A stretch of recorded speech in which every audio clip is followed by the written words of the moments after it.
کسی نے ٹینٹ کا انتظام کیا، کسی نے مائک کا انتظام کیا، سارے لوگوں نے مل کر کے بارگاہ امام علی مقام میں اپنے عقیدت و محبت کے ہار و پھول کو نشاور کرتے رہے۔ یا اللہ یہ ساری عقیدتیں بارگاہ امام علی مقام میں مقبول ہو۔ ہمارے پردھان بابا دین صاحب نے خلوص و محبت کا ایک ایسا عظیم مثال پیش کیا کہ انہوں نے دل کی بے اتھا گہرائیوں سے یہ بات مان لی کہ آج اس کرسی پر بیٹھ کر کے تقریر کرنے والا خالی ٹوپی کرتا پیجامے میں نہیں بلکہ عمامے کے ساتھ بولے گا، اس کا انتظام انہوں نے کیا۔ اللہ تعالیٰ کی بارگاہ میں دعا ہے کہ مولا ان کی اس خلوص کو اپنی بارگاہ میں قبول فرمائے۔ آپ جتنے لوگ یا حاضر مولا سب کی حاضری کو اللہ تعالیٰ اپنی بارگاہ میں قبول فرمائے اور ہم سب کو سچا پکا غلامی امام علی مقام بن کر کے زندگی گزارنے کی توفیق عطا فرمائے۔ آواز دے تو خلد سے کوثر نکل پڑے، نہر فرات خیمے کے اندر نکل پڑے، یہ امتحان صبر ہے ورنہ حسین پاک انگلی زمین پہ رکھ دی تو سمندر نکل پڑے۔ ایسا ناتی کسی نانا کو ملا ہو تو بتاؤ، جو چراغوں کو بجھا دے تو اجالا ہو جائے۔ کھلتی تھی بند ہوتی تھی اصغر کی مٹھیاں، 6 ماہ کے علی کو بھی تلوار چاہیے، 6 ماہ کے علی کو بھی تلوار چاہیے۔ میرے یہاں آنے سے پہلے احباب اہل سنت کا حکم ہوا کہ آپ کو باد کربلا بولنا ہے۔ میرے محب نے کہا کہ آپ کو مدینہ سے لے کر کے چلنا ہے اور کوفہ تک کے جانا ہے، پھر اس کے بعد کربلا میں جو کچھ ہوا اسے بیان کرنا ہے، کربلا کے بعد جو واقعات ہوئے اسے بیان کرنا ہے، کربلا کے بعد جو قاتلان امام علی مقام کا انجام ہوا اسے بیان کرنا ہے، یعنی پوری تاریخ کربلا کو اٹھا کر کے رکھ دیا جائے۔ تو میں گزارش کروں گا کہ حتی الامکان میں کوشش کروں گا آپ کی خواہشوں کو پائے تکمیل تک پہنچانے کے لیے، لیکن وقت اگر اجازت نہ دے، یہ جتنے چہرے بھی کھلے ہوئے ہیں کچھ دیر کے بعد ایسا نہ ہو اللہ نہ کرے کہ یہ چہرے مرجھانے لگے اور میری گفتگو ان کے سر کے اوپر سے جانے لگے۔ میں یہ دیکھنا چاہتا ہوں، ایک شاعر علامہ اقبال نے کہا تھا کہ عقابی روح جب بیدار ہوتی ہے جوانوں میں، نظر آتی ہے اپنی منزل ان کو آسمانوں میں، نہیں تیرا نشیمن قصر سلطانی کے گنبد پر، تو شاہی ہے بسیرا کی نگر پہاڑوں کے چٹانوں میں۔ درویش لاہوری پورے مسلم نوجوانوں کو ایک پیغام دینا چاہتا ہے کہ نوجوانی کی تعلیم پر قدم رکھنے کے بعد تو بس ہمت نہ ہو جانا، بزدل نہ ہو جانا، اور بزدل نہ ہو جانا، رسول کریم کی محبت کو اپنے سینے میں جگہ دینا، اپنے قدم کو آگے بڑھاتے رہنا، تیری قدم کو منزلیں بڑھ بڑھ کر کے بوسہ دیتی رہتی نظر آئے گی۔ ایک مجاز دیا تھا اور یہ بھی کہا تھا کہ تو یہ سوچ رہا ہے کہ پہاڑوں کی چٹانوں پر تو نہیں چڑھ پائے گا، تو حوصلہ کر، بلندی تیرے قدموں کو چومتی نظر آئے گی۔ حضرات محترم گویا کی درویش لاہوری علامہ اقبال کہنا چاہتے ہیں اور یہ باور کرانا چاہتے ہیں کہ یہ لوگوں تمہیں اگر جوانی دیکھنی ہے تو حضرت صدیق اکبر کی جوانی دیکھو، حضرت فاروق اعظم کی جوانی دیکھو، حضرت عثمان غنی کی جوانی دیکھو، حضرت مولا کائنات کی جوانی دیکھو۔ یہاں جب دیکھ چکو کربلا کی عظیم وادی میں آ جاؤ، وہاں پہنچنے کے بعد حضرت قاسم کی جوانی دیکھ لو، حضرت علی اکبر کی جوانی دیکھو، حضرت عباس علمبردار کی جوانی دیکھو، حضرت اور تمام تر جو عوام و انصار کربلا کی سرزمین پر تھے ان کی جوانی کو دیکھ لو، تمہیں اپنی جوانی کے دن گزارنے کا معاملہ حل ہوتا نظر آئے گا۔ اور یہی جب نوجوان اسلام کی محبت میں شرسار ہوتا ہے، یہی جب نوجوان اسلام کی محبت کا پٹا اپنے گلے میں ڈال لیتا ہے، تب یہی کبھی محمد ابن قاسم کہلاتا ہے، یہی کبھی طارق ابن زیاد کہلاتا ہے، یہی کبھی فاتح خیبر کہلاتا ہے، یہی کبھی صفی اعظم کہلاتا ہے۔ حضرات یہی جب غلامی کا پٹا اپنے دل اور اپنے گلے میں ڈال لیا کرتا ہے، تب کسی نوجوان کے قدموں کو بوسے دینے کے لیے آسمان کے ستارے زمین پر نازل ہو جایا کرتے ہیں۔ ایک شاعر نے کہا تھا کبھی ہاتھوں میں علم لیتے ہیں، خالق کبھی موجوں میں جنم لیتے ہیں، ہر دور میں اٹھتے ہیں یزیدی فتنے، ہر دور میں شبیر جنم لیتے ہیں، ہر دور میں شبیر جنم لیتے ہیں۔ اے حضرات محترم، ذرا آپ ذہن و فکر کو حاضر رکھو، آنے والے کلمات کو بغور سماعت کرنے کی کوشش کرو۔ انشاءاللہ العزیز میں کوشش کروں گا جو کچھ آج تک میں بیان کر کے گیا، میں ان جملوں کو ٹکرانے کی کوشش کروں گا کہ ٹکرانے نہ پائے۔ آپ حضرات بس اپنے نئے دماغ کے ساتھ، نئے ذہن کے ساتھ، نئی سماعت کے ساتھ، نئے امن کے ساتھ اب بیٹھے، محبت کی نظر اہل وفا کی شان پیدا کر، بلندی اور پستی میں ذرا پہچان پیدا کر، نہ ہو ماحول سے مایوس، دنیا خود بنا اپنی نئی کشتی، نئی آندھی، نئے طوفان پیدا کر۔ مزہ ہے مرنے جینے کا، ہمیں خطروں کے دامن میں، دلوں میں حوصلہ پھر حوصلوں میں جان پیدا کر، دلوں میں حوصلہ پھر حوصلوں میں جان پیدا کر۔ حضرات محترم شاعر نے کہا تھا زندگی زندہ دلی کا نام ہے، مردہ دل کیا خواب کیا کرتے ہیں۔ اگر زندہ ہو تو زندوں کی طرح سے اپنی زندگی کو گزارو، جب زندہ رہو گے حضرات محترم ہر آنے والی بات کو آپ بغور سماعت کرتے جاؤ گے۔ تاریخ کربلا کو آپ نے پڑھا ہے، تاریخ کربلا کو آپ نے سنا ہے، اہل بیت اطہار کے فضائل و مناقب آپ نے سماعت کیے ہیں۔ وہ اہل بیت اطہار رضوان اللہ تعالی علیہ اجمعین یقیناً جن کے جھولا جھلانے کے لیے جبریل امین آ جائیں، جن کے لیے لباس لے کر اور جن کے لیے درزی کا کام کرتے ہوئے درزی بن کر کے حضرت جبریل امین تشریف فرما ہو جائیں، وہ امام عالی مقام رضی اللہ تعالیٰ عنہ۔ آج کچھ ناہنجار، کچھ یزیدی ذہن رکھنے والے لوگ میرے آقا امام حسین کی عظمتوں کو ناپاک کوشش کرتے ہیں ناپنے کی۔ میں ان سے کہنا چاہتا ہوں تم میرے آقا امام حسین کے قدموں میں لگے ہوئے ذرے تک کے نہیں پہنچ سکتے، میرے حسین کی عظمتوں کی برابری کیسے کر سکتے ہو؟ حضرات ذہن و فکر کو حاضر کرو۔ میں آپ کو بتاؤں حضرت محترم جو چیز میرے آقا کریم صلی اللہ تعالی علیہ وآلہ وسلم کے جسم اطہر سے مس ہو جائے اسے اللہ تعالیٰ اتنی بلندی عطا فرما دیتا ہے۔ آؤ دیکھو مقام ابراہیم وہ جگہ ہے جہاں پر حضرت ابراہیم خلیل اللہ جس پتھر پر کھڑے ہو کر کے خانہ کعبہ کی تعمیر کیا کرتے تھے۔ حضرات اس پتھر پر اور اس پتھر کی خاصیت یہ تھی کہ وہ پتھر جو ہی دیوار اونچی ہوگی وہ پتھر بڑھتا جاتا تھا۔ یہ حجاج کرام بیٹھے ہوئے ہیں، یہ گئے ہیں مقام ابراہیم کے پتھر کو دیکھے ہیں، اس جگہ پر جا کر کے 2 رکعت نماز بھی پڑھے ہیں۔ مقام ابراہیم پر کھڑے ہو کر حضرت ابراہیم خلیل اللہ نے ایک دعا مانگی تھی، اے مولا قدیر، اے مولا قدیر، آج تک جو میں نے خانہ کعبہ کو تعمیر کیا ہے اس میں جو میری محنتیں صرف ہوئی ہے، اس میں جو لاگت لگی ہے، پروردگار میں اس کا بدلہ نہیں مانگتا، اس کی مزدوری نہیں چاہتا، اس سے کوئی اجرت نہیں مانگتا ہوں۔ اے مولا قدیر تو بے نیاز ہے، تو صمد ہے، اے اللہ تو بہت دیتا ہے پروردگار عالم، لیکن آج تیری بارگاہ میں ایک فریاد ہے، وہ فریاد یہ ہے کہ اے اللہ تو نے جو حضرت آدم سے وعدہ کیا تھا کہ اے آدم تم زمین پر جاؤ، تمہارے پیچھے ایک نبی میں بھیجوں گا، وہ نبی کب آئے گا؟ اے اللہ جب شیش کو تو نے بھیجا تو تو نے وعدہ کیا تھا اے شیش زمین پر جاؤ، تمہارے پیچھے ایک آخری نبی آخر الزمان تشریف فرما ہوگا۔ جب تو نے اے پروردگار عالم نوح کو بھیجا، تمام انبیاء کو بھیجا، اے اللہ ان سے وعدہ کیا کہ آپ کے جانے کے بعد ایک نبی آخر الزمان کو بھیجوں گا جس پر نبوت کا دروازہ بند کر دوں گا۔ اے پروردگار عالم مجھے مبعوث کیا، مجھ سے تو نے کہا ہے اے ابراہیم جاؤ اور اس نبی کو میں بھیجوں گا جس کے بعد کوئی نبی نہیں آئے گا۔ اے اللہ رب العزت میں تیری بارگاہ میں دعا کرتا ہوں پروردگار کہ اگر اس نبی کو بھیجنا تو دنیا کے کسی قوم میں نہ بھیجنا، دنیا کے کسی نسل میں نہ بھیجنا، دنیا کے کسی نسب میں نہ بھیجنا۔ پروردگار اگر اس نبی کو بھیجنا ہے تو پروردگار عالم وہ میری ہی نسل میں بھیجنا، میری ہی اولادوں میں بھیجنا۔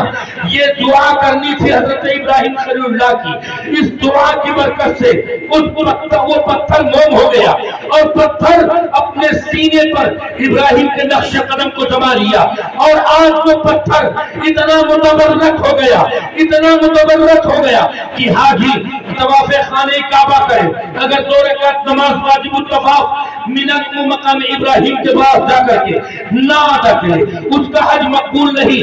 اللہ نے اس پتھر کے تعلق سے کہہ دیا وَاتَّخِذُوا مِن مَقَامِ إِبْرَاهِيمَ مُصَلًّى، وہاں ابراہیم کے کھڑے ہونے کی جگہ کو تم اپنا مصلی بنا لو۔ اے مسلمانوں، مجھے کہنے دیا جائے جب ایک مرتبہ حضرت ابراہیم خلیل اللہ نبی کی آمد کے لیے دعا مانگتے ہیں تو وہ پتھر اتنا متبرک ہو جاتا ہے کہ اللہ انہیں قیامت تک کے لیے محفوظ کر دیتا ہے، ابراہیم کے نقش قدم کو اس پتھر پر چھما دیتا ہے۔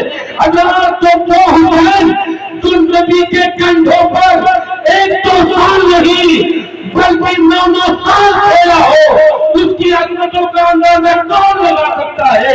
اللہ ہے کہ شان میں رتبہ حسین کا پڑھتا ہے بچہ بچہ بھی خطبہ حسین کا، پڑھتا ہے بچہ بچہ بھی خطبہ حسین کا۔ تو حضرت محترم، آؤ حضرت امام علی مقام کی عظمتوں کو ناپنے کی جو لوگ کوشش کر رہے ہیں، آپ کو میں بتاتا چلوں حضرات کہ وہ حضرت ان کے باپ حضرت علی کی مرتجع ہے، فتح مکہ کا دن ہے، خانہ کعبہ کے اندر نبی کائنات داخل ہوئے ہیں۔ آپ نے اپنے دست نبوت سے تمام پتھروں کو، تمام صنم کو، تمام بتوں کو توڑ دیا ہے۔ ایک اوپر لگا ہوا تھا حضرت ابراہیم، حضرت علی کرم اللہ وجہ کریم کو اللہ کے مقدس حبیب نے آواز دیا، این العلی، علی کہاں ہے؟ حضرت علی تشریف لائے، یا رسول اللہ میرے بابا آپ پر قربان ہو۔ حضرت محترم جب حضرت علی تشریف لائے، یا رسول اللہ کیا ملا ہے؟ میرے آقا نے ارشاد فرمایا، اے علی میرے جہاں تک ہاتھ پہنچے میں نے وہاں تک کہ خانہ کعبہ کو پاک کر دیا ہے، ایک جہاں سب سے بڑا والا نصر ہے اسے تم توڑو گے۔ حضرت علی نے کہا، یا رسول اللہ میری قد چھوٹی ہے، میں وہاں تک نہیں پہنچ سکتا۔ اللہ کے پیارے حبیب نے ارشاد فرمایا تھا، علی میرے کندھے پر بیٹھ جاؤ، میں تمہیں اوپر اٹھا دیتا ہوں، تم اپنے ہاتھ سے اسے توڑ دو۔ حضرت علی نے کہا، یا رسول اللہ، علی ابن ابی طالب کے اندر اتنی جرأت و ہمت نہیں کہ آپ کے دوش اطہر پر بیٹھ کر کے آپ کی بارگاہ میں گستاخی کرے۔ اللہ کے پیارے حبیب نے ارشاد فرمایا، علی یہ میرا حکم ہے، تم بیٹھ جاؤ۔ حضرت علی بیٹھ گئے، خانہ کعبہ کے اندر ہے، نبی خانہ کعبہ کے اندر ہے۔ علی کو حضرت آقا کریم نے بلند کیا ہے، جب وہ توڑ چکے صنم کو، بت کو توڑ چکے، آقا کریم نے ارشاد فرمایا، علی کیا تو صاف ہو گیا؟ حضرت علی نے کہا، ہاں یا رسول اللہ میں نے صاف کر دیا۔ حضرت علی سے اللہ کے پیارے حبیب نے ارشاد فرمایا، تو علی تم نیچے اترو گے؟ ہاں ہاں۔ اللہ کے پیارے حبیب نے ارشاد فرمایا، اے علی یہ بتاؤ کہاں تک پہنچے؟ حضرت علی نے کہا تھا، یا رسول اللہ اگر حکم ہو تو میں عرش کے پائے کو پکڑ کر کے کھینچ لاؤں، آپ کے قدموں میں ڈال دوں۔ حضرات جب حضرت علی نیچے اتر کر آئے تو مسکرا رہے ہیں۔ اللہ کے پیارے حبیب نے ارشاد فرمایا، علی مسکرانے کی وجہ کیا ہے؟ حضرت مسلمانوں غور سے سنو، اللہ کے پیارے حبیب نے ارشاد فرمایا، علی مسکرا کیوں رہے ہو؟ علی نے عرض کیا، یا رسول اللہ جب میں اوپر گیا تھا، اوپر جانے کے بعد جب میں چڑھا اور جب نیچے اترا، یا رسول اللہ میں اس لیے مسکرا رہا ہوں کہ میں نے عرش اعظم سے چھلانگ لگا دی، زمین پر آ گیا، لیکن میرے ہاتھ پاؤں سلامت ہیں، میرے ہاتھ سلامت ہیں، میرے پاؤں سلامت ہیں۔ اللہ کے پیارے حبیب ارشاد فرماتے ہیں، اے علی چڑھانے والا کون تھا؟ کہا یا رسول اللہ آپ ہیں۔ تو اللہ کے پیارے حبیب ارشاد فرماتے ہیں، علی چڑھانے والا میں محمد رسول اللہ ہوں اور اتارنے والے جبریل امین ہے۔ تو حضرات محترم مجھے کہنے دیا جائے، وہ علی جو زندگی میں ایک مرتبہ میرے آقا کے کندھے کی سواری فرما رہے ہیں، خانہ کعبہ میں، خانہ کعبہ کے اندر ایک مرتبہ علی سوار ہوئے تو ان کی بلندیاں اتنی ہو گئی، اتنے بلند ہو گئے، اتنے بلند ہو گئے کہ عرش اعظم کی بلندیوں کو چھونے لگے۔ تو مسلمانوں فیصلہ کر کے بتاؤ کہ جو لوگ آج حسین اعظم کو نیچا سمجھ رہے ہیں، بنانے کی کوشش کر رہے ہیں، وہ سوچ کر کے بتائے کہ جب حسین کے باپ علی فتح مکہ کے دن نبی کے دوش مقدس پر بیٹھ کر کے عرش کی بلندیوں کو چھو رہے ہیں، تو حسین کو